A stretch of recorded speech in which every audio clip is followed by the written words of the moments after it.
ஓம் சாந்தி 29/5/2025 காலை முரளி. ஓம் சாந்தி. பாப்தாதா மதுபன். பாபா சொல்றாங்க, இனிமையான குழந்தைகளே, நீங்கள் மீண்டும் தங்களது புகலிடத்திற்கு வசிப்பிடத்திற்கு வந்தடைந்து விட்டீர்கள். நீங்கள் தந்தையின் மூலம் படைப்பவர் மற்றும் படைப்புகளை பற்றி அறிந்து கொண்டதால் மகிழ்ச்சியில் மெய் சிலிர்த்து போக வேண்டும் சொல்றாரு. இப்போ நம்ம எங்க வந்து சேரணுமோ அங்க வந்துட்டோன்றாரு. அதாவது கடவுள்கிட்ட வந்துட்டோம், அங்கங்க அலைஞ்சு தெரிஞ்சு கடைசியில சரியான இடத்துக்கு வந்துட்டீங்கன்றாரு. நீங்க தந்தையின் மூலம்தான், அவர் மூலமா தான் அவரை பத்தியும் அவருடைய படைப்புகள் பற்றியும் தெரிஞ்சுக்கிட்டதுனால மகிழ்ச்சியில மெய்சிலித்து போகணும் இப்பன்றாரு. கேள்வி: இந்த நேரத்தில் தந்தை குழந்தைகளாகிய உங்களை ஏன் அலங்கரித்து கொண்டிருக்கின்றார்? இப்ப ஞானத்தினால பாபா வந்து, ஞானக்கடல் பாபா வந்து ஞானத்தினால நம்மளை அலங்கரிக்கிறாரு, ஆத்மாவை அலங்கரிக்கிறாரு. புத்தியில வந்து ஞான ரத்தினங்களை போட்டு அதை நம்ம வந்து ஆத்மாவை அலங்கரிக்கிறார் குணங்களால, சக்திகளால. ஏன் இந்த நேரத்துல நம்மளை அலங்கரிக்கிறார்? பதில்: ஏனெனில் இப்போது அலங்காரம் செய்து கொண்டு நம்ம எங்க போகணும்? ஆத்மா வந்து விஷ்ணுபுரிக்கு போகணும். விஷ்ணுபுரிக்கு, மாமியார் வீட்டிற்கு செல்ல வேண்டும். இந்த ஞானத்தின் மூலம் அலங்கரிக்கப்பட்டு உலகிற்கு மகாராஜா மகாராணியா நீங்க ஆகிறீங்கன்னு சொல்றாரு. இப்ப ஆத்மா கிட்டதான் பேசிட்டு இருக்கிறாரு. அந்த ஞானத்தை நீங்க வந்து ஆத்மா வந்து எடுத்துக்கிட்டு போயிட்டு அலங்கரிச்சுட்டு உலகத்துக்கே மகாராஜா மகாராணியா ஆகிறீங்க அடுத்த பிரிவில்ன்றாரு. இப்போது சங்கமேகத்துல இருக்கிறீங்க. பாபா ஆசிரியராகி தாய் வீட்டிலிருந்து மாமியார் வீட்டுக்கு அழைத்து செல்வதற்காக கற்பித்து கொண்டிருக்கின்றார். இந்த சங்கமேகம் தாய் வீடு. பாபா தாய் வீட்டுக்கு வந்துட்டோம். இங்க பாபா ஆசிரியராகி நமக்கு மாமியார் வீட்டுக்கு கூட்டிட்டு போறதுக்காக இப்ப சொல்லி கொடுத்துட்டு இருக்கிறாரு, கற்பிச்சுட்டு இருக்கிறாருன்னு சொல்றாரு. பாட்டு கடைசியில் அந்த நாளும் வந்தது. ஓம் சாந்தி. இனிமேல இனிய ஸ்வீட் சில்ட்ரன், அதாவது இனிமேல இனிமையான ஸ்வீட்டான குழந்தைகளே, இனிமேல இனிய செல்லமான குழந்தைகளே, பாடல் கேட்டீர்கள். அரை கல்பமாக எந்த நாயகனை நினைவு செய்தோமோ, பக்தியில் அவரைதான தேடி தேடி அலைஞ்சோம், கடைசியில் அவரை அடைந்து விட்டோம் என்பதை குழந்தைகளாகி நீங்கள் அறிவீர்கள். நாம் அரைக்கல்பமாக பக்தி செய்கிறோம், நாயகனாகிய தந்தையை அழைத்தோம் என்பதை உலகத்தினர் அறியவில்லை. அவங்களுக்கு தெரியாது. என்னமும் பக்தி செஞ்சுட்டு இருக்காங்களா, அவங்களுக்கு கடவுள் வந்துட்டாருன்றது தெரியாது. நாம் நாயகிகள், நாம் எல்லாரும் நாயகிகள், பக்தர்கள் எல்லாருமே நாயகிகள். அவர் நாயகனாக இருக்கின்றார் என்பதையும் யாரும் அறியவில்லைன்ட்டு சொல்றாரு. ராவணன் உங்களை முற்றிலும் கீழான புத்தியுடையவர்களாக ஆக்கிவிட்டான் என்று தந்தை கூறுகின்றார். குறிப்பாக பாரதவாசிகளே தான். ஏன்னா அவங்க தான் அவங்க தர்மத்தையும் மறந்து கர்மத்தையும் மறந்து அவங்க யாரா இருந்தாங்க ஒரு காலத்துல எல்லாத்தையும் மறந்துட்டாங்க.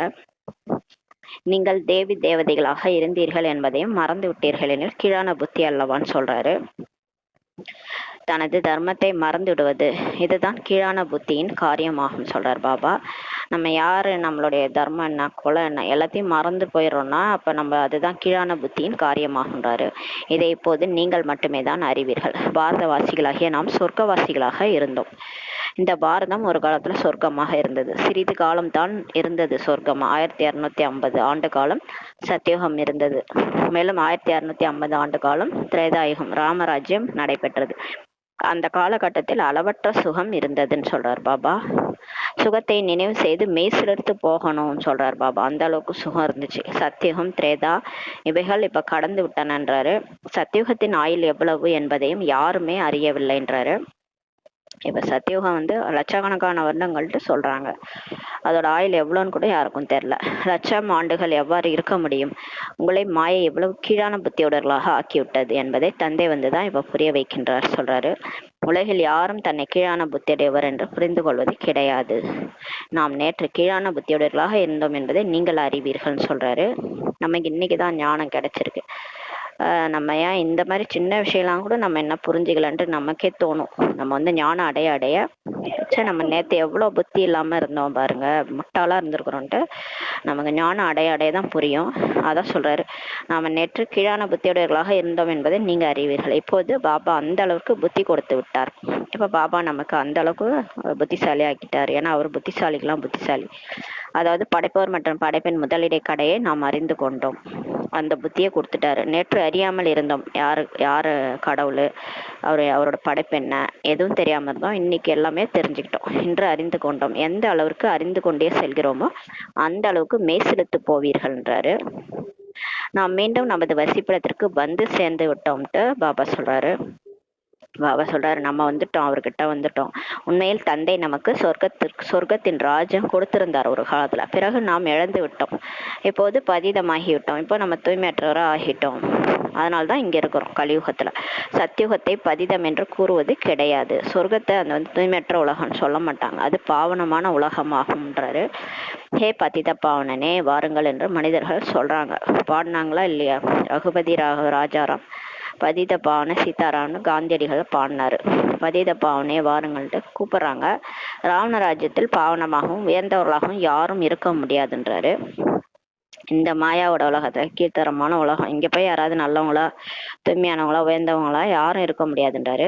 உயர்ந்ததிலும் உயர்ந்த தந்தையின் குழந்தைகளாக நீங்க ஆகியிருக்கிறீங்க எனில் உயர்ந்தவர்களாக இப்ப ஆக வேண்டும்ன்றாரு. குழந்தைகளாகிய நீங்கள் தந்தை அறிந்திருக்கிறீங்க. அதுவும் வரிசை கிரமமாக பாபாவை தெரிஞ்சுக்கிட்டோம். அதிகாலையில் எழுந்து தமது மனதை கேளுங்கள். அமிர்த வேலை நேரம் நல்ல நேரமாகும். அதிகாலையில் அமிர்த வேலையில் அமர்ந்து இந்த சிந்தனை செய்யுங்கள்ன்றாரு. பாபா நமக்கு பாபாவாகவும் இருக்கிறார், ஆசிரியராகவும் இருக்கிறார். இதெல்லாம் நம்ம காலையில எழுந்து சிந்தனை பண்ணணும். எப்படி அவர் அப்பாவா இருக்கிறாரு, ஆஸ்தி கொடுக்குறாரு, ஆசிரியரா இருந்து டீச் பண்றாரு. ஓ இறை தந்தையே, ஹே பரம்பிதா என்றும் சொல்றாங்க. வெளி உலகத்துல கூப்பிடுறாங்க. கிறிஸ்துவ தர்மத்துல காட் ஃபாதர், பரம்பிதா அப்படின்ட்டு. யாரை ஹே பகவான் என்று நினைவு செய்தோமோ அவர் நமக்கு கிடைத்து விட்டார் என்பதை இப்போது குழந்தைகளாகி நீங்கள் அறிவீர்கள். இப்ப நமக்கு தெரிஞ்சு போச்சு. நம்ம 63 ஜென்ம பக்தி பண்ணியிருக்கிறோம். யார கடவுளே பகவான்ட்டு நினைவு பண்ணுமோ அவர் தான் நமக்கு கிடைச்சிட்டாருன்ட்டு நமக்கு தெரியும். நாம் மீண்டும் எல்லையற்ற ஆஸ்தி இப்ப அடைந்து கொண்டிருக்கிறோம். அவர் லௌகீக தந்தை, இவர் எல்லையற்ற தந்தை ஆவார். அவர் உடம்புக்கான தந்தை, உடம்புக்கான அப்பா வந்து லௌகீக தந்தை. இவர் வந்து நம்ம ஆத்மாவினுடைய அப்பான்றனால எல்லையற்ற தந்தை ஆவார். உங்களது லௌகீக தந்தையும் அந்த எல்லையற்ற தந்தையும் தந்தையை தான் நினைவு செய்கிறார். நம்ம இப்போ இந்த உடலுக்கான அப்பா கூட அவரு கடவுளேன்னு தானே கூப்பிடுறாரு. அவர் என்ன, அவருக்கு உடம்பு சரினா யாரை கூப்பிடுவாரு? கடவுளேன்னு தான் கூப்பிடுவாரு. நம்மளுடைய அப்பா அந்த லௌகீக ஃபாதர் கூட அந்த கடவுளை தான் கூப்பிடுறாரு. அவரும் பக்தி தான் செய்யறாரு. அவரும் அந்த எல்லையற்ற காட்ஃபாதரை தான் நினைவு செய்யறாரு. ஆக தந்தைகளுக்கெல்லாம் தந்தை யாருன்னா நம்ம இந்த உடலுடைய அப்பாவுக்கெல்லாம் அப்பா வந்து அவர் தான், கடவுள் தான். தந்தைகளுக்கெல்லாம் தந்தை, பதிகளுக்கெல்லாம் பதியாக அவர் இருக்கின்றார். யாரு? சிவன் இருக்கிறாரு. அவர் தான் பரம்பிதா, பரமாத்மா. இதையும் பாரதவாசிகள் தான் கூறுகின்றனர். ஏனெனில் நான் இப்போது தந்தைகளுக்கெல்லாம் தந்தையாக, பதிகள் எல்லாம் பதியாக ஆகின்றேன். பாரதவாசிகள் சொல்றாங்க பக்தியில, தந்தைகள்லாம் தந்தை, பதிக்கெல்லாம் பதின்ட்டு சொல்றாங்க. ஏன்னா அவர் தான் இந்த மாதிரி இருக்கிறார். இப்போது நான் உங்களது தந்தையாகவும் இருக்கிறேன், நீங்கள் குழந்தைகளாக ஆகியிருக்கிறீர்கள்னு சொல்றாரு. இப்ப அவர் நம்மளுடைய அப்பாவா இருக்கிறாரு, நம்ம அவர் குழந்தையாயிட்டோம். பாபா பாபா என்று கூறிக்கொண்டே இருக்கிறீர்கள். இப்போது மீண்டும் உங்களை விஷ்ணுபுரி என்ற மாமியார் வீட்டுக்கு அழைத்து செல்கிறேன். இப்ப அவருடையவராயிட்டு நம்ம தாய் வீட்டுல இருக்கிறோம். தந்தை வீடு, தாய் வீடு மதுபன்ல இருக்கிறோம். அவர் நம்மளை வந்து கூட்டுட்டு போறாரு. எங்கன்னா மாமியார் வீட்டுக்கு, விஷ்ணுபுரிக்கு, சொர்க்கமா மாத்திட்டு கூட்டு போய் விட்டுருவார். இது உங்களது தந்தையின் வீடு, பிறகு மாமியார் வீட்டுக்கு செல்வீர்கள்ன்றாரு. நாம் நன்றாக அலங்கரிக்கப்பட்டு கொண்டிருக்கிறோம் என்பதை குழந்தைகள் அறிவீர்கள். நம்ம ஞானத்தினால அலங்காரம் பண்ணிட்டு இருக்கிறோம். நம்ம ஆத்மா வந்து எல்லாத்துல இருந்து விடுபடுதுன்றதை நம்ம புரிஞ்சுக்கிட்டோம். இப்போது நீங்கள் தாய் வீட்டில் இருக்கிறீர்கள் அல்லவா? உங்களுக்கு பாடம் கற்பிக்கப்படுகிறது. இப்ப நமக்கு வந்து ஆசிரியராகி டீச் பண்ணிட்டு இருக்கிறார். நீங்கள் இந்த ஞானத்தின் மூலம் அலங்கரிக்கப்பட்டு உலகிற்கு மகாராஜா மகாராணியாக ஆகறீங்கன்னு சொல்றாரு. இந்த ஞானத்தின் மூலமா நம்ம அலங்காரம் பண்ணிட்டு இருக்கிறாரு. அலங்காரம் பண்ணி உலகத்துக்கே மகாராஜா மகாராணியா ஆக்குறாரு. உலகிற்கு எஜமானர்களாக ஆவதற்காகவே தான் நீங்க இங்க வந்திருக்கிறீங்கன்னு சொல்றாரு. சத்தியுகம் இருந்தபோது பாரதவாசிகளாகிய நீங்க தான் உலகுக்கு எஜமானராக இருந்தீங்கன்றாரு. நாம் இப்போது உலகிற்கு எஜமானர்களாக இருக்கிறோம் என்று இப்போது நீங்கள் இவ்வாறு சொல்ல மாட்டீங்க. இப்ப சொல்லுவோமா, இந்த உலகத்துக்கே நான் தான் எஜமான்னு சொல்ல மாட்டோம். ஏன்னா இப்ப நம்ம இருக்கிற உருவம், பெயர், உருவம் எதுவுமே அதுக்கு சம்பந்தம் மாதிரியே தெரியல இல்லையா? நம்ம எங்கேயோ கிடக்குறோம். உலகமே ரெண்டு பட்டு பிளவுபட்டு கிடக்குது, சண்டை போட்டுட்டு இருக்கிறாங்க. இப்ப நம்ம அந்த மாதிரி சொல்ல முடியாது.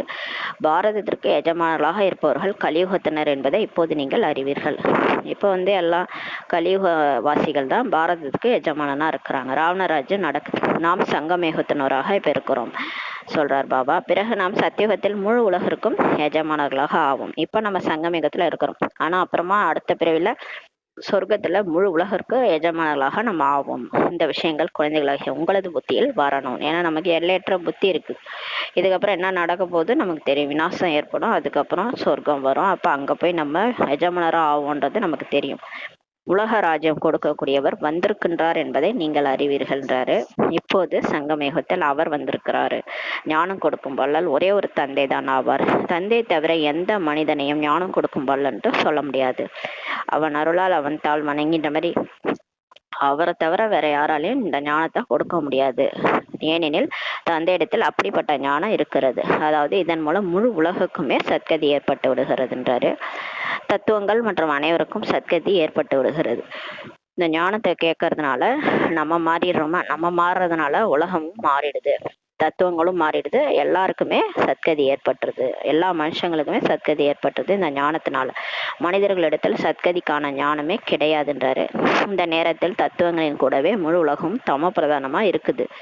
இதில் இருக்கக்கூடியவர்களும் தம பிரதானமா இருக்கிறாங்கன்னு சொல்றாரு. புது உலகம் என்றால் சத்தியுகம் ஆகும். அதில் வசிக்கக்கூடியவர்கள் தேவதைகளாக இருந்தாங்க. பிறகு ராவணன் வெற்றி அடைந்து விட்டான். தேவதைகளுக்கு மாயா பிடிச்சிக்கிச்சு, 5 விகாரம் பிடிச்சிக்கிச்சு, வாம மார்க்கத்துல போயிட்டாங்க, அதனால தோத்துட்டாங்க. இப்போது தந்தை மீண்டும் வந்திருக்கிறார். நாம் பாப் தாதாவிடம் செல்கிறோம் என்று குழந்தைகளாகிய நீங்கள் சொல்றீங்க. தந்தை நமக்கு தாதாவின் பிரம்மாவின் போல சொர்க்க ராஜ்யத்தின் ஆசையை இப்ப கொடுக்குறாரு. தந்தை சொர்க்க ராஜ்யம் தான் கொடுப்பாரு இல்லையா, வேற என்ன கொடுப்பாரு? அப்பானா ஆஸ்தி கொடுப்பாரு. அப்பானா சொர்க்க ராஜ்யத்தை, அது இறை தந்தை சொர்க்கத்தை தானே கொடுப்பாரு, வேற என்ன கொடுப்பாரு? ஏன்னா எல்லா தர்மத்திலும் எழுதி வச்சுக்கிறாங்க, அல்லாஹ் ஆஸ்தி, அல்லாஹ் தோட்டத்தை படைச்சாரு, காட்ஃபாதர் ஹெவனை படைச்சாருன்னு. அப்ப அதானே கொடுப்பாரு. மற்ற தர்மத்திலேயே ப்ரூஃப் இருக்குது, அப்ப அதானே கொடுப்பாரு. அப்ப சொர்க்க ராஜ்யத்தை தான் கொடுக்க வந்திருக்கிறாரு. குழந்தைகளாகி உங்களது புத்தியில் இது வர வேண்டும் அல்லவான்னு சொல்றாரு.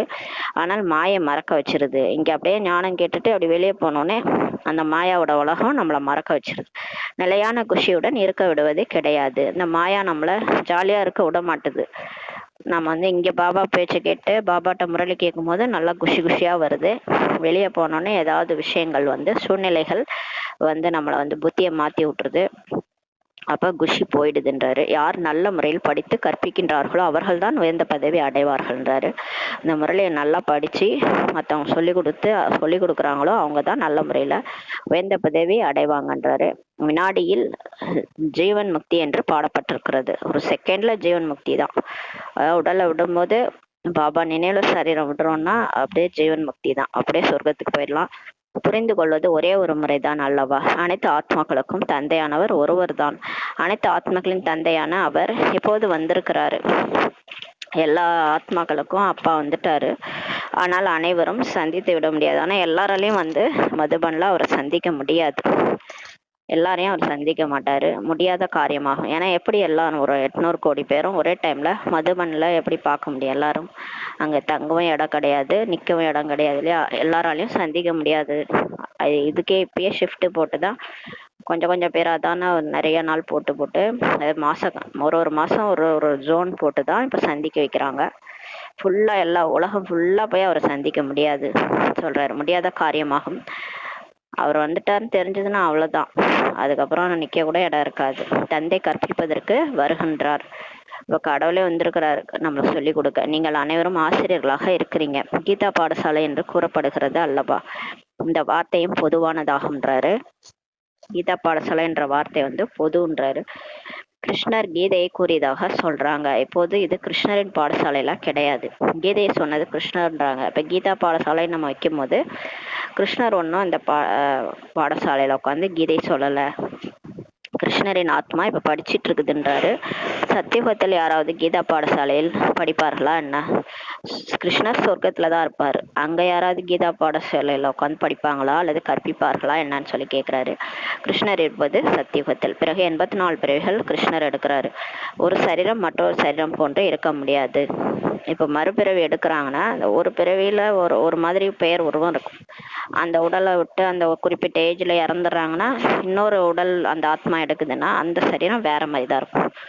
அந்த சரீரத்துல எல்லாமே மாறி வேற எங்கேயோ ஒரு இடத்துல இப்போ ஜப்பான்ல பிறகுறாங்கன்னா அப்படியே முகம் எல்லாமே மாறிடும். அதே மாதிரிதான் கிருஷ்ணருடைய ஃபர்ஸ்ட் பர்த்ல கிருஷ்ணர் அப்படி இருந்தாரு. அதுக்கப்புறம் அடுத்தடுத்த பர்த்ல அவர் பேர் உருவம் மாறிடுச்சு. இப்ப 84 பிறவியில கடைசி பிறவில கிருஷ்ணருடைய ஆத்மா இருக்கிறாரு. இதெல்லாம் புரிஞ்சுக்கிறதுக்கு அந்த எல்லையற்ற புத்தி வேணும். நாடகப்படி ஒவ்வொரு ஆத்மாவிலும் 84 பிறவிகளின் பாகம் பதிவாயிருக்கிறதுன்றாரு. இப்போ ட்ராமா படி எல்லாருடைய ஆத்மாலையும் இப்போ வந்து எல்லாருடைய ஆத்மான்னு சொல்ல முடியாது, சத்தியுகத்துலேருந்து யார் நடிச்சிருக்கிறாங்களோ அவங்களுக்கு 84 பிறவிகளின் பாட்டு பதிவாயிருக்கின்றார். ஒரு வினாடி போன்று மற்றொரு வினாடி இருக்காது. இப்போ இன்னைக்கு ஒன்று நடக்குதுன்னா நாளைக்கு இன்னைக்கு மாதிரியே இருக்காது, நாளைக்கு வேற மாதிரி இருக்கும். ஒரு ஒரு செகண்டும் வேற, இன்னைக்குன்னு கிடையாது, ஒரு செகண்டும் ஒரு ஒரு ஒன்றும் வேற வேற மாதிரி தான் இருக்குன்றாரு. அந்த மாதிரி ட்ராமா ஃபிக்ஸ் ஆயிருக்குது. 5000 ஆண்டுக்கான பாகம் நீங்கள் நடிக்கிறீங்கன்றாரு. டோட்டலாக 5000 வருஷம் நீங்கள் நடிக்கிறீங்க. ஒரு வினாடிக்கான பாகம் போன்று அடுத்த வினாடியின் பாகம் இருக்காதுன்றாரு. எவ்வளவு புரிந்து கொள்ள வேண்டிய விஷயமாகுன்றாரு. இப்போ நம்ம இந்த செகண்ட் முரளி படிக்கிறோம், அப்படியே 1/2 மணி நேரம் படிக்கிறோம், அது கூட இந்த டைம் இந்த லைன் அடுத்த டைம் வேற லைன் படிக்கிறோம். அது மாதிரி தானே, ஒரு ஒரு செகண்டும் வேற வேற மாதிரி இருக்கு. அப்புறம் பார்த்தீங்கன்னா சாப்பிடுவோம், அப்புறம் தூங்குவோம், அப்படியே நம்மளோட பார்ட் அப்படியே மாறுது பாருங்க. அப்படியே ஒரு ஒரு செகண்டும் பார்ட் மாறிட்டே இருக்குது. இதெல்லாம் எவ்வளோ புரிஞ்சு கொள்ள வேண்டிய விஷயமாகுன்றாரு.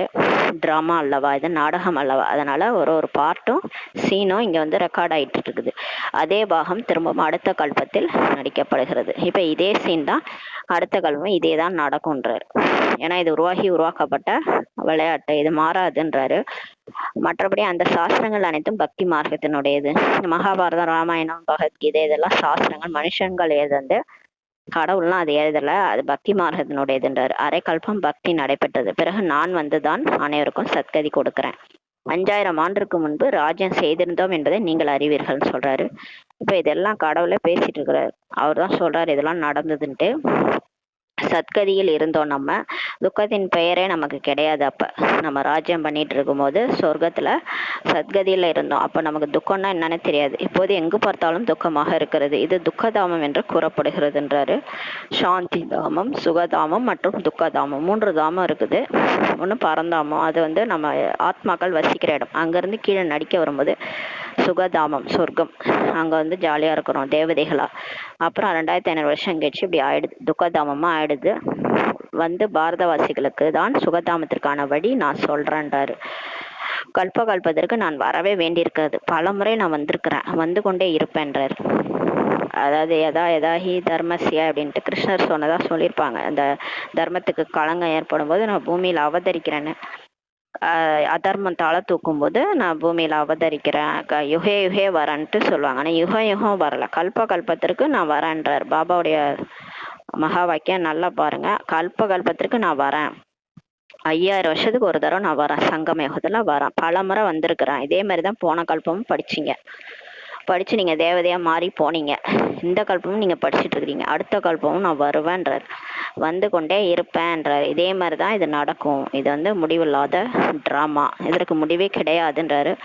நீங்க சுத்தி வந்திருக்கிறீங்க, சுற்றி வந்து துக்கதாமத்துக்கு வரீங்க, பிறகு நான் வர வேண்டியிருக்கு. நீங்க இதே மாதிரிதான் சத்தியுகத்துல நடிச்சுட்டு திரேதாயுகம், துவாபரயுகம், கலியுகத்துல வந்து சேர்ந்துருவீங்க. அப்புறம் உங்களை காப்பாத்த நான் வரணும், நான் வந்து உங்களுக்கு பாடம் எடுப்பேன் சொல்றாரு. துக்கதாமத்துல வரும்போது அவர் வந்து காப்பாத்துவார். இப்போது 84 பிறவி சக்கரத்தின் நினைவு உங்களுக்கு வந்துருச்சுன்றாரு. இப்ப ஞாபகம் வந்துருச்சா? சக்கரம் சுத்தி வந்தது ஞாபகம் இருக்கான்னு கேட்கிறாரு. தந்தை தான் படைப்பவர் என்று கூறப்படுகின்றார். கடவுள் தான் படைக்கிறவர் என்று சொல்றாரு. படைப்பவர் நாடகத்தை படைக்கின்றார் என்பதெல்லாம் கிடையாது. படைப்பவர் என்றால் இந்த நேரத்தில் வந்து சத்தியுகத்தை தான் படைக்கின்றார். அதாவது இந்த டிராமாவே அவர் தான் உருவாக்குனார் அப்படிலாம் கிடையாது. அவர் வந்து சொர்க்கத்தை படைக்கிறார். அல்லாஹ் அதான், அதனால்தான் அல்லாஹ் தோட்டத்தை படைச்சார்னு சொல்றாங்க. படைப்பவர்னா அவர் வந்து சத்தியுகத்தை படைக்கிறார். இருக்கிற ஆத்மாக்களை தூய்மையாக்கி அவங்கள தேவதையா மாத்தி அங்க வந்து படைப்பு காரியத்தை உருவாக்குறார். பிரம்மா மூலமா படைப்பு படைச்சு சொர்க்கத்துக்கு கூட்டிட்டு போறாரு. சத்தியுகத்தில் யார் ராஜ்யம் செய்து பிறகு இழந்தார்களோ அவர்களுக்கு தான் வந்து கற்பிக்கின்றேன்னு சொல்றாரு. ஆனா வந்து எந்த ஆத்மாக்கள் வந்து ராஜ்யம் பண்ணாங்களோ பிறகு திரும்ப இழந்தாங்களோ அவங்களுக்கு தான் வந்து நான் சொல்லி கொடுக்குறேன். குழந்தைகளை தத்தெடுக்கின்றார்.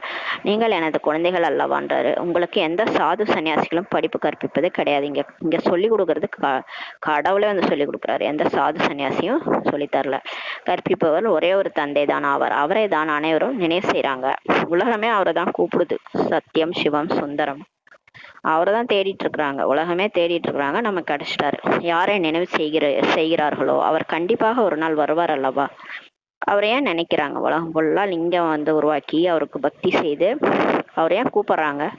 அவரை எல்லா தர்மமும் கூப்பிடுறாங்கன்னா அவர் யாரா இருக்கணும்? அவர் கண்டிப்பா வருவார் இல்லையா? ஒரு நாள் வருவார் அல்லவா. ஏன் நினைவு செய்கிறோம் என்பது கூட யாருக்கும் புரியவில்லை. ஏன் நல்லா தானே வாழ்ந்துட்டு இருக்கிறாங்க, திடீர்னு ஒரு குண்டு போடுறாங்க. அல்லா அல்லான்னு கத்துறாங்க. எதுக்கு கூப்பிட்றாங்க? ஏன் இருக்கிறவங்களோட ஜாலியாக வாழ வேண்டியதானே? குண்டு போட்டாலும் சேர்ந்து சாக வேண்டியதானே?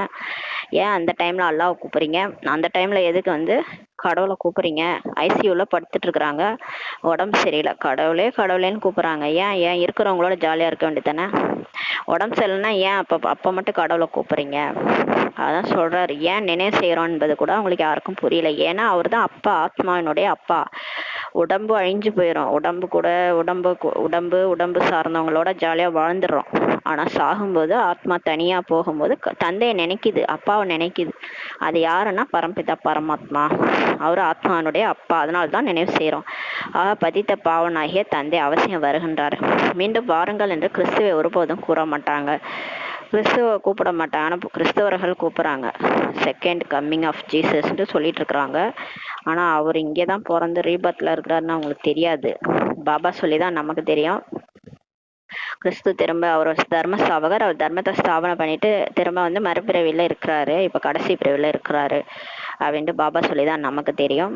இதெல்லாம் வந்து எவ்வளோ ஆழமான ரகசியம். இதுதான் முதல் இடைக்கடை ரகசியம். இதை கேட்டு ஆச்சரியப்பட்டு உங்களுக்கு வந்து சொன்னார்ல ஃபர்ஸ்ட் லைனே அதான் சொன்னார், ஆச்சரியப்பட்டு போகணும், மெய் சிலுத்து போகணும்னா இதான். இந்த மாதிரி விஷயங்கள்லாம் கேட்டு நமக்கு ஆச்சரியம் வரணும். இந்த மாதிரிலாம் விஷயம் யாருமே நமக்கு சொன்னது கிடையாது. இதை கடவுளே வந்து சொல்லிட்டு இருக்கிறாரு. மீண்டும் வாருங்கள்ன்ட்டு அவங்க கிறிஸ்துவ ஒருபோதும் நம்ம சொல்ல மாட்டோம், ஒருபோதும் கூற மாட்டார்கள். ஐக்கியமாகி விட்டதாக அவர்கள் நினைக்கிறாங்க. அவங்க என்ன நினைக்கிறாங்க? கிறிஸ்து ஜோதியோட சொல்றாங்களா, வள்ளலார் ஜோதியோட ஜோதி கலந்துட்டாரு, அது மாதிரி கிறிஸ்து கடவுளோட கலந்துட்டாருன்னு நினைச்சுக்கிறாங்க, மேலேயே கலந்துட்டாருன்னு. மீண்டும் வருவதற்கான விஷயமே கிடையாது. நினைவு செய்வது பதித பாவனை தான். அப்ப கர்த்தர்ன்னு சொல்றாங்களா, கர்த்தரேன்னு கூப்பிடுறாங்கன்னா கர்த்தர்ன்றவர் செய்ய வைப்பவர், அவர் கடவுள் தான். அவரை தான் நினைவு செய்யறாங்க எல்லாரும். பதித பாவனை தான் நினைவு செய்யறாங்க. ஆத்மாக்களாக எங்களுக்கு மீண்டும் ஆசி கொடுங்கள் அப்படின்ட்டு கூப்பிடுறாங்க. பாபா வந்திருக்கின்றார் என்று நினைவு இப்போது குழந்தைகளாகி உங்களுக்கு வந்திருக்கு. இப்போ நமக்கு ப்ரூஃப் வச்சு பாபா எப்படி எப்படிலாம் புரிய வைக்கணுமோ புரிய வைக்கிறாரு. ஏன்னா இங்கேயும் வந்து வரிசை கிரமம் தான் இருக்குது, நிச்சய புத்தி கூட வரிசை கிரமன்றார். அதனால தான் உங்களுக்கு நினைவு வந்துருச்சா. அதாவது அந்த கோமா பேஷண்ட்டுக்கு நினைவுபடுத்துவாங்கல்ல, உங்களுக்கு ஞாபகம் வந்துருச்சா, நீங்க தான் தேவதையா இருந்தீங்க, நீங்க தான் அப்படின்ட்டு இப்ப ஞாபகப்படுத்திட்டு இருக்கிறாரு. ஏன்னா நம்ம மறந்து போயிட்டோம் இல்லையா, கடவுளே வந்து பேசிட்டு இருக்கிறாரு, அவர் தானான்ட்டு கூட வேற சந்தேகம் சில பேருக்கு. அந்த நிச்சய புத்தி வரிசை கிரமம், அதனால புரிய வச்சிட்டு இருக்கிறாரு. இப்ப பாபா வந்திருக்கிறார் என்ற நினைவு இப்போது குழந்தைகளாகி உங்களுக்கு வந்திருக்கிறது. புது உலகை ஸ்தாபனை செய்வார். அவர் வந்துட்டாருன்னா கண்டிப்பா சொர்க்கத்தை தான் ஸ்தாபனை செய்வார். அவர் மீண்டும் தகுந்த நேரத்தில் ரஜோ தமோவில் வருவார்கள். இந்த கிறிஸ்து இருக்கிறாருல, கிறிஸ்து வந்து இப்போ மறுபிறவில இருக்கிறாரு, அவர் திரும்ப வந்து அந்தந்த டைம்ல அவங்க ரஜோ தம்மோவில் வருவாங்கன்றாரு. நாம் மாஸ்டர் ஞானம் நிறைந்தவர்களாக இப்போ ஆகிறோம் என்பதை இப்போது குழந்தைகளாகி நீங்கள் புரிஞ்சுக்கிட்டீங்கன்றாரு. இப்போ பாபா ஞானத்தை சொல்லி கொடுத்து நம்மளையும் மாஸ்டர் ஞானம் நிறைந்தவர்களாக ஆக்குறாரு. ஒரே ஒரு தந்தை தான் குழந்தைகளுக்கு கற்பித்து உலகத்துக்கே எஜமானர்களாக ஆக்குகின்றார். சுயம் தான் ஆவது கிடையாது. பாருங்க, அவர் வந்து நம்மளுக்கு பாடம் சொல்லி கொடுத்து நம்மளை எஜமானராக ஆக்குறாரு. ஆனா அவர் ஆகிறது கிடையாது. அவர் பிரம்மாண்டத்துக்கே எஜமானரா இருந்தாலும் உலகருக்கு எஜமானரா அவர் ஆகிறது கிடையாது, நம்மளதான் ஆக்குறாரு. சுயம் தான் ஆவது கிடையாது. அதனால தான் அவர் சுயநலமற்ற சேவாதாரி. அவருக்கு ஏதாவது ஒரு இது இருக்கா? இப்ப இந்த காலத்துல பழகிறோம்னா, நீ எனக்கு என்ன செய்யற, அப்பதான் நான் உனக்கு ஹெல்ப் பண்ணுவேன்றாங்க. இப்போ உங்களால என்ன ஒரு ஆதாயம் இருக்குதோ அப்பதான் பழகுறாங்களே. அந்த மாதிரி ஆதாயம் இல்லாம யாரும் பழகவே மாட்டாங்க. அந்த மாதிரி உலகமா இருக்குது, சுயநல உலகமா இருக்குது. ஆனா இங்க இவர் எப்படி வந்திருக்கிறாருன்னா, அவர் வந்து நம்மளை படிக்க வச்சு உலகத்துக்கே எஜமானராக ஆக்கிட்டு அவர் ஆகிறது கிடையாது. அப்ப சுயநலமற்ற சேவாதாரி என்று அவரை தான் சொல்ல முடியும், கூறப்படுகின்றாரு. இப்ப நம்ம கூட முரளி படிக்கிறோம், நம்ம மற்றவங்க சொல்றோம்னா இதனால நமக்கு பலன் கிடைச்சிருது, நமக்கு ஏதோ ஒரு பலன் கொடுத்துடுறாரு அவர். ஆனா பலனையே விரும்புவது கிடையாது, நாங்கள் பலனை விரும்புவதே கிடையாது. சுயநலம் இல்லாமல் சேவை செய்கிறோம் என்று மனிதர்கள் சொல்றாங்க, வெளி உலகத்துல சொல்றாங்க. இந்த அன்னதானம், வஸ்திரதானம் எல்லாம் செய்யறாங்க, சொல்லிக்கிறாங்க வாயால, நான் பலனெல்லாம் விரும்புறதில்ல, சுயநலம் இல்லாமல் தான் இந்த சேவை செய்யறேன்ட்டு சொல்றாங்க. ஆனா அவ்வாறு இருப்பது கிடையாதுன்றாரு. அவங்க செய்யறதுக்கான பலன் அடுத்த பிறவில கிடைச்சிருதுன்றாரு. அதை நம்ம என்ன செஞ்சாலும் சரி நமக்கு பலன் கிடைச்சிருது. ஆனா கடவுளுக்கு அப்படி கிடையாது. அவர் என்ன செஞ்சாலும் அவர் சுயநலம் இல்லாம தான் செய்யறாரு. எப்படிப்பட்ட சம்ஸ்காரங்களை எடுத்து செல்கிறார்களோ அவ்வாறுதான் பிறப்பு எடுக்கிறாங்க. அப்போ அவங்க இந்த மாதிரி தானம் புண்ணியம் செய்கிறாங்கன்னா அந்த மாதிரி அடுத்த பிறவியில் நல்ல இடத்துல பிறக்கிறாங்க சொல்றாரு. காரியத்தின் பலன் கண்டிப்பாக கிடைக்கும் சொல்றாரு. சன்னியாசிகளும் மறுபிறப்பு குடும்பஸ்தர்களிடம் எடுத்து பிறகு சம்ஸ்காரத்தின்படி சன்னியாச தர்மத்திற்கு சென்று விடுவர். சன்னியாசிகள் கூட மறுபிறவில போயிட்டு இல்லறத்துலதான் பிறக்கிறாங்க. நம்மள மாதிரி ஆட்கள்கிட்ட குழந்தையா பிறக்கிறாங்க. பிறந்துட்டு அதுக்கப்புறம் அவங்க சம்ஸ்காரம் என்னன்னா வீட்டை விட்டு ஓடுறது தான் அவங்க சம்ஸ்காரம். அதாவது வீட்டில் இருக்க பிடிக்காது, கல்யாணம் பண்ணிக்க மாட்டாங்க, வீட்டில் இருக்க பிடிக்காது, காட்டுக்கு போயிடணும் போல தோணும். அப்போ அந்த ஒரு ஏஜ் வரும்போது கிளம்பிடுவாங்க, சன்னியாச தர்மத்துக்கு போயிடுவாங்கன்றார். ஏன்னா அவங்க சம்ஸ்காரம் அப்படின்றாரு. யுத்தம் செய்பவர்களுக்கான உதாரணம் பாபா கொடுக்குறாரு. இப்போ எக்ஸாம்பிள் வந்து மிலிட்ரியில் இருக்காங்களா அவங்களுக்கு உதாரணம் கொடுக்குறாரு. யார் யுத்த மைதானத்தில் இறப்பார்களோ, மிலிட்ரியில் இறக்குறவங்களா சொர்க்கத்துக்கு போவாங்கன்ட்டு கீதையில் எழுதப்பட்டு இருப்பதாக சொல்கிறாங்க. ஆனால் சொர்க்கத்திற்கான நேரம் இருக்கிறது அல்லவா. இப்போ வந்து இப்போ இறக்குறாங்கன்னா இப்போ என்ன சொர்க்கமாக இருக்குது? சரி, இங்கே மிலிட்ரியில் செத்து போகிறாங்க, உடனே சொர்க்கத்துக்கு போயிட்டாங்கன்னா இப்போ உலகம் என்ன சொர்க்கமாவா இருக்குதுன்னு கேட்குறாரு பாபா. சொர்க்கமாக இருந்தால் தானே சொர்க்கத்தில் போய் பிறக்க முடியும், உலகம் நரகமாக இருக்குது. பாபா சொல்றாரு, ஆனால் சொர்க்கத்துக்கான நேரம் இருக்கிறது அல்லவா. சொர்க்கத்திற்கு லட்சக்கணக்கான ஆண்டுகள் ஆயுள் என்று சொல்லிட்டாங்க. ஆனால் தந்தை என்ன புரிய வைக்கிறார் என்பதை இப்போது நீங்கள் அறிவீர்கள். பாபா சொல்றாரு, 2500 வருஷம் நரகம், 2500 வருஷம் சொர்க்கம். இது போனாதான் சொர்க்கம் வரும். அது வரைக்கும் இவங்கெல்லாம் இங்கே தான் பிறப்பாங்க, நரகத்துல தான் பிறக்கணுன்றாரு. கீதையில் என்னவெல்லாம் எழுதி வைத்து விட்டனர் பாருங்க குழப்பறதுக்குன்றாரு. பகவானின் மகா வாக்கியம் நான் சர்வவியாபி என்று சொல்றாங்க.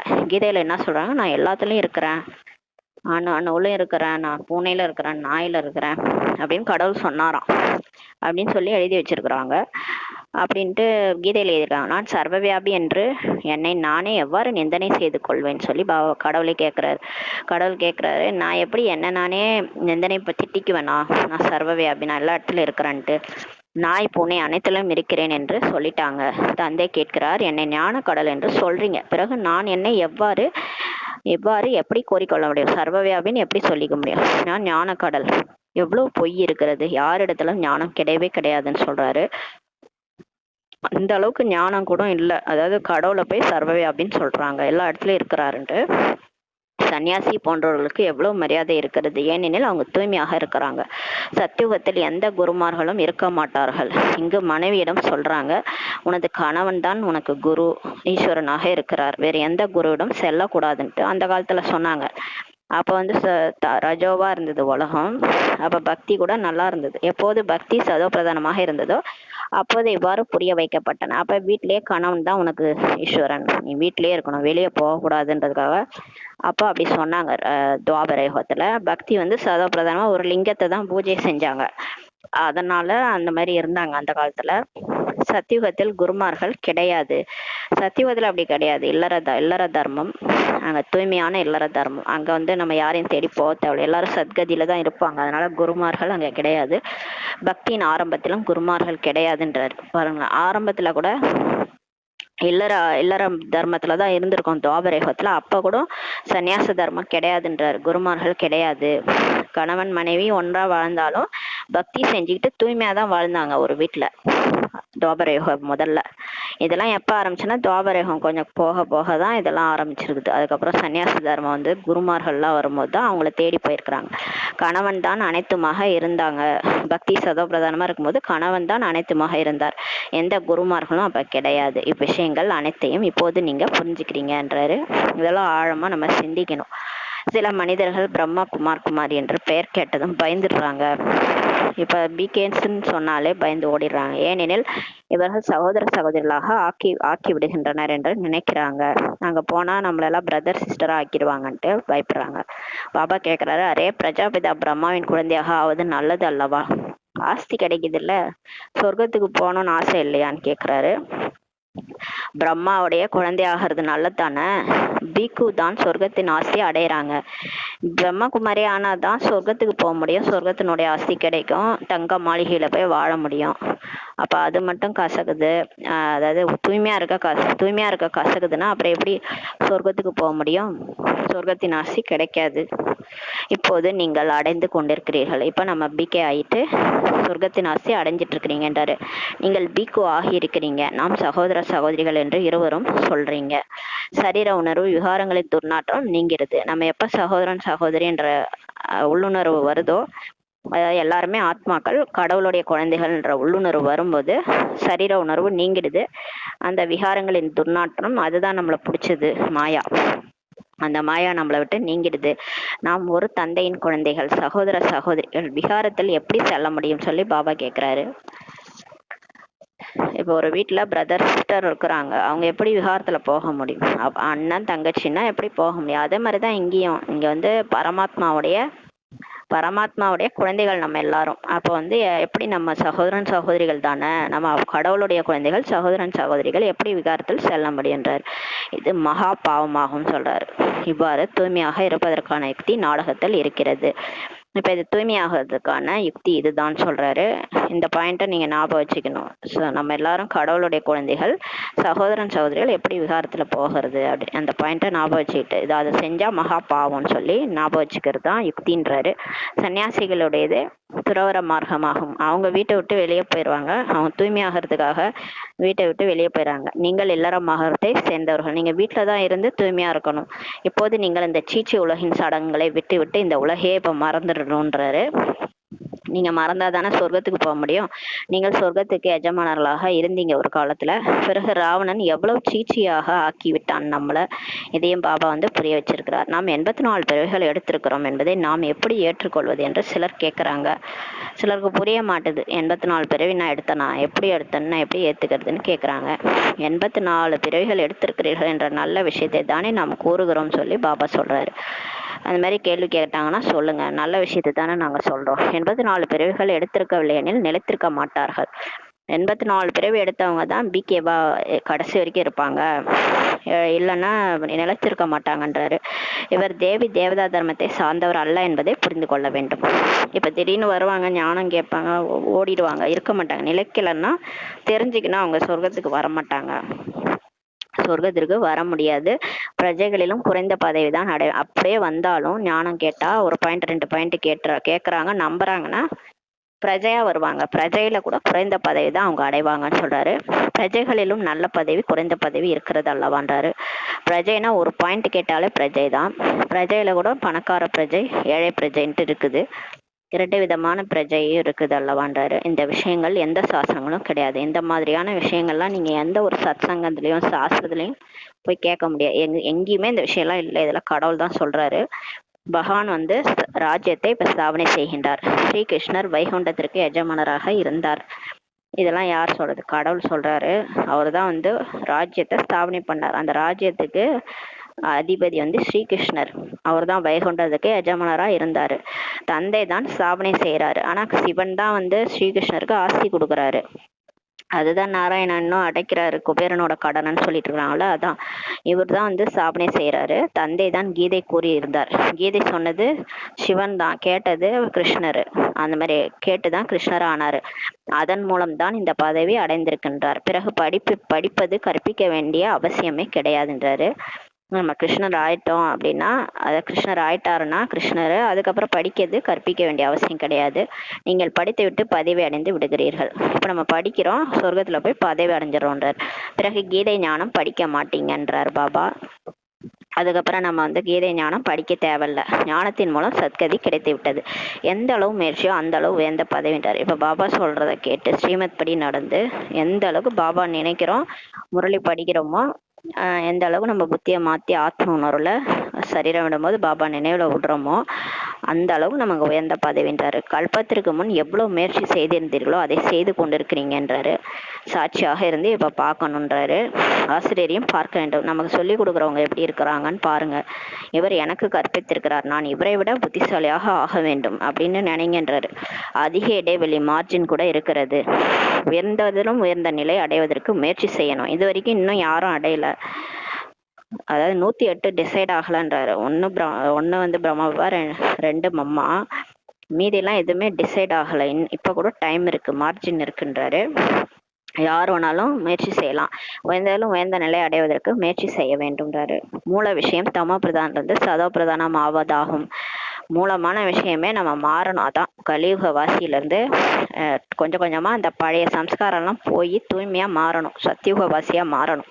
இங்கேயே நம்மளோட மனநிலை, நம்மளுடைய குணம் எல்லாம் மாறணும். டோட்டலாக மாறி நம்ம சாகும்போது ஒரு தேவதை மாதிரி இருக்கணும் பார்க்கறதுக்கு. அப்பதான் நம்ம வந்து சொர்க்கத்துக்கு போக முடியும். அதுக்கு தான் வந்து நீண்ட காலம் முயற்சி பண்ணுங்கன்றாரு. இது புரிந்து கொள்ள வேண்டிய விஷயம் அல்லவான்றாரு. இல்லற மார்க்கத்திலும் நீங்க இருக்கணும், ஆனா வீட்டில் தான் இருக்கணும். உங்களுக்கு டெஸ்ட் பேப்பர் வரும், டெய்லி உங்களை தேடி வரும். உங்களை தேடி கணக்கு வழக்கெல்லாம் செட்டில் ஆகும். ஆனால் வந்து திடீர்னு வருவாங்க, திடீர்னு திட்டுவாங்க, நல்லாதான் இருப்போம், திடீர்னு நம்மளை காரி துப்புவாங்க. அதெல்லாம் டெஸ்ட் பேப்பரு. நமக்கு தாங்குற சக்தி இருக்குதான்னு செக் பண்ணுவார். பொறுமை சக்தி இருக்கா, நம்ம ஆத்மாவில் சக்தி இருக்கான்ட்டு செக் பண்ணுறதுக்கு டெஸ்ட் பேப்பர் அனுப்பிவிடுவார். நம்மளுடைய கணக்கும் செட்டில்மெண்ட் இங்கே தான் ஆகும். நம்ம எங்கே இருக்கிறோமோ அங்கே தான் இருக்கணும். தந்தையும் நினைவு செய்ய வேண்டும், ஆனால் பாபாவையும் நினைக்கணும். பாவனம் ஆகிவிடுவீர்கள். இருந்துக்கிட்டே எங்கே இருக்கிறீங்களோ அங்கே இருந்துகிட்டே பாபா நினச்சிட்டே இருந்தீங்கன்னா தூய்மை ஆகிடுவீங்க. இங்கே அனைவரும் பதிதமாக இருக்கிறாங்க, ஆனால் முழு உலகமும் ஆப்போசிட்டாக இருக்குது. இங்கு துக்கம் தான் இருக்கின்றன. சுகத்தின் ராஜ்யம் எப்போது இருந்தது என்பது யாருக்குமே தெரியாதுன்றாரு. இங்க ஒரே துக்கமா இருக்குது. சிலருக்கு டவுட்டு, சுகமாலாம் ஒரு உலகம் இருக்குமா அப்படின்ட்டு. சுகமா உலகம் எப்போது இருந்ததுன்ட்டு யாருக்கும் தெரியாதுன்றாரு. ஹே பகவான், ஹே ராம், இந்த துக்கம் ஏன் கொடுத்தீர்கள் என்று துக்கத்தின் போது சொல்றாங்க. ஏதாவது ஒரு பிரச்சனைன்னா பாருங்களேன், ஏதாவது ஒரு ஆக்சிடென்ட் ஆயிடுச்சு, ஏதாவது ஒரு பிரச்சனை, ஏதாவது ஒன்று வீட்டில் ஏதோ டெத்து அப்படின்னா உடனே என்ன சொல்லுவாங்க, கடவுளை தான் திட்டுவாங்க போட்டு.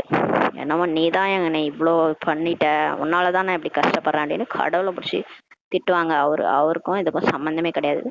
ஹே பகவான், ஹே ராம், இந்த துக்கம் ஏன் கொடுத்தீங்கன்ட்டு துக்கத்தின் பொழுது சொல்றாங்க. பகவான் யாருக்கும் துக்கம் கொடுப்பது கிடையாது. அவர் சொல்றாரு, நான் போய் யாருக்கு துக்கம் கொடுக்க போறேன், இதெல்லாம் உங்களுடைய கர்ம கணக்குப்படி நடக்குது, இதுக்கும் எனக்கும் சம்பந்தம் இல்லைன்றாரு.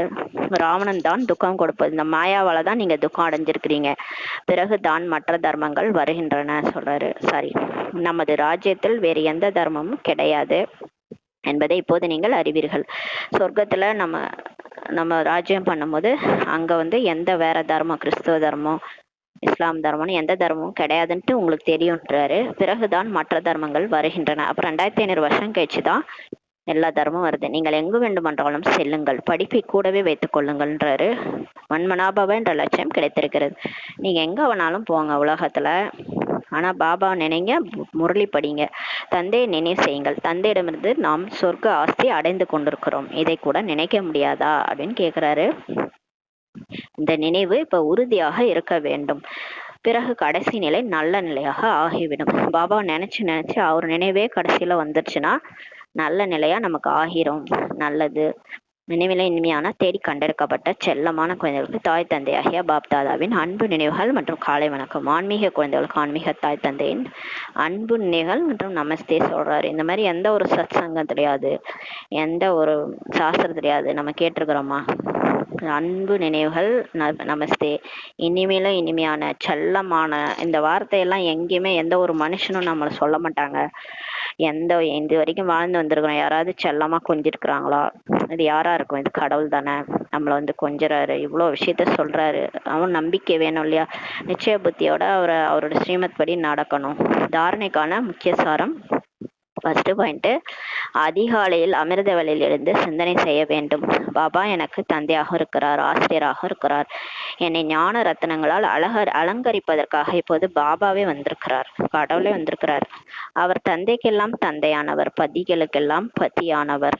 இப்படிப்பட்ட சிந்தனை செய்து அளவற்ற குஷியின் அனுபவம் செய்ய வேண்டும்ன்றார். காலையிலே உட்காந்து இதெல்லாம் யோசிச்சு அவர் யார் அவரோட மகிமையை நினைங்க. நீங்க உங்களை பத்தி கூட நினைக்க வேணாம். எழுந்திருக்கும் போதே நேற்று நடந்தது, யாராவது நம்மளை திட்டினது, இதெல்லாம் நினைச்சிட்டு எழுந்திருக்கூடாது. எழுந்திருக்கும் போதே பாபாவுடைய புகழ் பாடிக்கிட்டு குட் மார்னிங் சொல்லிக்கிட்டு, அவர் எப்பேற்பட்டவர், எனக்காக வந்திருக்கிறாரு, என்னை எப்படியெல்லாம் அலங்கரிக்கிறாரு, ஞானத்தினால என்னை அலங்கரிக்கிறாரு, அவர் தந்தைக்கெல்லாம் தந்தை, அவருடைய மகிமைகள் எழுதி வச்சு அப்படியே அதை நினைக்க நினைக்க அப்படியே மனசுக்குள்ளார அளவற்ற குஷி வரும்ன்றாரு. ரெண்டாவது, ஒவ்வொருவரின் முயற்சியையும் சாட்சியாக இருந்து இப்ப பார்க்கணும். யார் யார் எப்படி பண்றாங்க முயற்சியை பாருங்க, எவ்வளவு நினைக்கிறாங்க பாபாவை, எவ்வளவு முரளி படிக்கிறாங்க, எந்த அளவுக்கு ஞானம் அவங்களுக்கு வந்திருக்குது, எல்லாத்தையும் சாட்சியா இருந்து நீங்க பாருங்க. உயர்ந்த பதவி அடைவதற்கு இடைவெளி கூட இருக்குது, மார்ஜின் இருக்குது. நீங்க நினைக்காதீங்க நமக்கு பாடம் எடுக்கிறவங்க தான் உயர்ந்த பதவி அடைவாங்க, அவங்க தான் போயிட்டு நல்ல பதவி அங்கே அடைவாங்க, நம்மளாம் ஆக மாட்டோம் அப்படிலாம் நினைக்காதீங்க. மார்ஜின் இருக்குன்றாரு. யாரோனாலும் பீட் பண்ணி ரேஸ்ல ஓட முடியும்ன்றாரு. நீங்க உங்களை தாழ்ந்தவரா நினைக்காதீங்க. ஆகையால் தமோ பிரதானத்திலிருந்து சதோ பிரதானமாக இப்ப ஆக வேண்டும்ன்றாரு. வரதானம் சொல்றாரு. விகாரமற்ற நிலையின் சக்தி மூலமாக சுட்சும உலகம் மற்றும் 3 உலகங்களின் அனுபவத்தினை செய்யக்கூடிய உயர்ந்த பாக்கியசாலி ஆகுக என்ற வரதானம் கொடுக்கிறாரு. இப்ப விகாரமற்ற நிலையின் சக்தி மூலமாக சூட்சும உலகத்தையும், எப்ப நமக்கு அந்த விகாரமே இல்லை, அந்த காமம் கோபம் பற்று ஆசை அகங்காரம் இதுதான் நம்மளை தடுக்குது, பூமியிலே புடிச்சு இழுத்து போடுது, கடவுள்கிட்டயே நம்மளை நெருங்க விட மாட்டது. எதுன்னா அந்த காமம் கோபம் பற்று ஆசை அகங்காரம். அந்த விகாரமற்ற நிலையின் சக்தி, அது 5மே இல்லாத நிலையின் சக்தி மூலமாக அந்த தேக அபிமானத்தையே உடைச்சிட்டு நீங்க பாபாவை நினைக்கும் போது அந்த சக்தி உங்களுக்கு வந்துடும். அதன் மூலமாக சூட்சும உலகத்தை போய் சுத்தி பாருங்க, அனுபவம் செய்யுங்க. சூட்சும உலகத்தையும் மற்றும் 3 உலகங்களின் அனுபவத்தினை, 3 உலகம்னாலே பரந்தாமம், சூட்சும உலகம், கீழே அது சொர்க்கத்தெல்லாம் கூட சுத்தி பார்க்க முடியும் நம்மளால. 3 உலகத்தினின் அனுபவத்தினை செய்யக்கூடிய உயர்ந்த பாக்கியசாலி ஆகுகன்ற வரதானம் கொடுக்குறாரு. எந்த குழந்தைகளிடம் விகாரமற்ற நிலையின் சக்தி உள்ளதோ அந்த குழந்தைகளின் புத்தி சுத்தமானதாக இருக்கும்ன்றாரு. யாருக்கு 5 விகாரமே இல்லையோ, அவங்களோட புத்தியில 5 விகாரமே இல்லை, வெறும் கடவுள் நினைவு தான் இருக்குது, கடவுளே நினைச்சிட்டு இருக்கிறாங்கன்னா அவங்க புத்தி சுத்தமானதாக இருக்கும். அப்படிப்பட்ட பாக்கியசாலி குழந்தைகள் எளிதாகவே என்ன பண்ணிடுவாங்க, 3 உலகங்களுக்கும் சென்று வர முடியும். அவங்க 3 உலகத்தையும் சுத்திட்டு வருவாங்க. அப்படியே நினைச்சா சூட்சும உலகம் போயிடுவாங்க. அங்க பாபா இருக்கிறாரு, பாபா மடியில படுத்துக்குவாங்க, பாபா அவங்கள கொஞ்சுவாரு, அவங்க பாபா கூடயே தான் வாழ்வாங்க. அந்த மாதிரி பாக்கியசாலி குழந்தைகள் தான் அந்த மாதிரி வாழ்வாங்கன்றார். 3 உலகங்களுக்கும் அவங்களால சென்று வர முடியும். வேணும்னா பரந்தாமம் போவாங்க, இல்லைன்னா சூட்சும உலகம் வருவாங்க, இல்லை மதுபனுக்கு போயிட்டு வருவாங்க. எங்கனாலும் புத்தி மூலமா டிராவல் பண்ண முடியுன்றாரு. யாருக்கு புத்தி சுத்தமா இருக்குதோ சூட்சும உலகம் வரை தன்னுடைய எண்ணங்களை கொண்டு சேர்ப்பதற்கு சர்வ சம்பந்தங்களின் பாபாவுடன் சாரம் நிறைந்த நுண்ணிய நினைவு வேண்டும்ன்றாரு. சூட்சும உலகம் வரைக்கும் நம்ம போகணும், பாபா கூட பேசணும் அப்படின்னா நம்மளுடைய அவர்கிட்ட சர்வ சம்பந்தம் வைக்கணும். பாபாவுடன் சாரம் நிறைந்த நுண்ணிய நினைவு, அப்பாவா நினைக்கிறது, அம்மாவா நினைக்கிறது. அம்மாவா போய் மடியில படுத்துக்கலாம், பிரம்மா பாபா நெற்றியில சிவபாபா இருக்கிறாரு, அவர் மடியில போய் நான் ஒரு அம்மாவா நினைச்சு படுத்துக்கிறேன். நைட்ல அந்த மாதிரி போய் படுத்து தூங்கிக்கலாம். அப்புறம் கணவனா, துணைவனா, பிரியதர்ஷனா 3 உலகங்களும் சுத்தி வரலாம். சர்வ சம்பந்தமும் அவங்களுக்கு அந்த சாரம் நிறைந்த நினைவு, நுண்ணிய நினைவு வேண்டும்ன்றாரு. இந்த நினைவின் கம்பியானது அனைத்தையும் விட சக்திசாலியானதாகுன்றார். இந்த மாதிரி யார் பாபா நினைக்கிறாங்களோ அந்த கனெக்ஷன் எல்லாத்த விட சக்திசாலியானதாகும். இதில் மாயா தலையிட முடியாது, இதுல மாயாவே வராது. அதுதான் அந்த பரமசிவன் கழுத்துல இருந்த பாம்பு கேட்டுச்சான், கருடனை பார்த்து கேட்டுச்சான், கருடா சௌக்கியமான. அதை யாரும் இருக்கும் இடத்துல இருக்கிற வரைக்கும் எல்லாம் சௌக்கியம்ட்டு பாடிச்சான். அந்த மாதிரி நம்ம பாபா நினைவுல இருக்கும்போது, கனெக்ஷன் பாபாட்ட இருக்கும்போது மாயா கிட்டகையே வராது. அந்த கருடன் மாதிரி, கருடன் இல்லைன்னா பாம்பை கவின்னு போயிருக்கும் இல்லையா, அது பரமசிவன் கழுத்துல இருக்கிறதுனால அதால ஒன்றும் பண்ண முடியாது கருடனால. அந்த மாதிரி இந்த மாயாவால நம்மள ஒன்றும் பண்ண முடியாது, ஏன்னா நம்ம கனெக்ஷன் ஃபுல்லா பாபாட்ட இருக்கு. எனவே சூட்சும உலகத்தின் பிரகாசத்தின் அனுபவத்தை பெறுவதற்காக தன்னை விகாரமற்ற நிலையின் சக்தி நிறைந்தவராக ஆகுங்கள். அந்த விகாரான்றது மாயா, 5 தலை பாம்பு. மாயா உங்களை எதுவுமே பண்ணக்கூடாதுன்னா நீங்க அந்த மாதிரி இருந்தாதான் சூட்சும உலகத்தின் பிரகாசத்தை அனுபவம் பண்ண முடியும்ன்றாரு. விகாரமே இருக்கக்கூடாது, அப்பதான் கடவுள்கிட்ட போக முடியும். 5 விகாரம் இருந்ததுன்னா அது பிடிச்சி கீழே கீழே இழுக்கும் நம்மள. பற்று கூட விடாது. பற்று நீங்க குழந்தைகள் கணவன்ட்டு பார்த்துட்டு இருந்தீங்கன்னா உங்களை பாபாவை நீங்க அனுபவமே பண்ண முடியாது, பாபாகிட்ட போகவே முடியாது. 5 விகாரமே இருக்கக்கூடாதுன்றார். நஷ்ட மோக நிலையில இருந்தாதான் பாபா கிட்ட நம்ம அனுபவம் செய்ய முடியும். ஸ்லோகன்: எந்த ஒரு மனிதன் பொருள் அல்லது வைபவங்களுக்கு பகட்டிற்கு வசப்பட்டு போவதுதான் துணைவனான தந்தைக்கு எண்ணங்களின் மூலம் டைவர்ஸ் கொடுப்பதாகும். ஏதாவது ஒரு மனுஷன் பின்னாடி போகிறது, ஏதாவது ஒரு பொருள் பின்னாடி போகிறது, இல்ல வைபவங்கள் அது இதுன்னு எதுலையாவது பகட்டுல ஷோல போய் மாட்டிக்கிறது, அந்த மாதிரி ஏதாவது ஷோக்கு வசப்பட்டு இருக்கிறோம்னா அப்பதான் நம்ம பாபாவை எண்ணங்களின் மூலமா டைவர்ஸ் பண்றோம். துணைவனான பாபாவை நமக்கு முக்கியம் இல்லை, இதெல்லாம் முக்கியம். அந்த மனுஷங்க பின்னாடி போறோம், பொருள் பின்னாடி போறோம், அந்த ஃபங்க்ஷன் இந்த ஃபங்க்ஷன் அந்த ஷோ அப்படின்ட்டு அதுக்கு பின்னாடி போறோம்னா எண்ணங்கள் மூலமா பாபாவுக்கு டைவர்ஸ் கொடுக்குறோம்னு சொல்றாரு. அவ்யக்த சமிஞை: ஆன்மீக ராயல்டி தெய்வீக தன்மை மற்றும் பியூரிட்டி தூய்மை என்ற பர்சனாலிட்டியை ஆளுமையை தாரணை செய்யுங்கள். பவித்ரதா சங்கமேக பிராமணர்களுடைய மகான் வாழ்க்கை தான் மகான் தன்மையாகுன்றாரு. தூய்மையா இருக்கிறது தான் சங்கமேக பிராமணர்களுடைய மகான் வாழ்க்கைக்கான மகான் தன்மை. தூய்மையா இருக்கணும். எண்ணம் சொல் செயல்ல தூய்மை. பவித்ரதா பிராமண வாழ்க்கையின் உயர்ந்த அலங்காரமாகுன்றாரு. எப்படி ஸ்தூல உடலில் விசேஷமாக மூச்சு விடுதல் அவசியமாக இருக்குது இல்லையா? மூச்சு விட்டாதான் உயிர் இருக்குன்னு சொல்லுவாங்க, இல்லைன்னா உயிர் போயிடுச்சுன்னுவாங்க. மூச்சு இல்லை என்றால் வாழ்க்கையே இல்லை. அப்படி பிராமண வாழ்க்கையின் மூச்சு என்னன்னு பார்த்தீங்கன்னா தூய்மை தான், பவித்ரதா தான். எண்ணம் சொல் செயல்ல தூய்மை தான் பிராமண வாழ்க்கையின் மூச்சு. 21 பிறவிகளின் பலனுக்கான ஆதாரம் மற்றும் அஸ்திவாரமே பவித்ரதா தான். இப்போ நம்ம 21 பர்த்துக்கு நமக்கு பலன் கிடைக்குது அப்படின்னா எதன் மூலமா கிடைக்குதுன்னா அதோட ஆதாரம் ஃபவுண்டேஷன் வந்து தூய்மை தான்றார், பவித்ரதா தான் சொல்றாங்க. ஓம் சாந்தி. நன்றி பாபா, நன்றி ராமா, நன்றி பரிவாரம். ஓம் சாந்தி.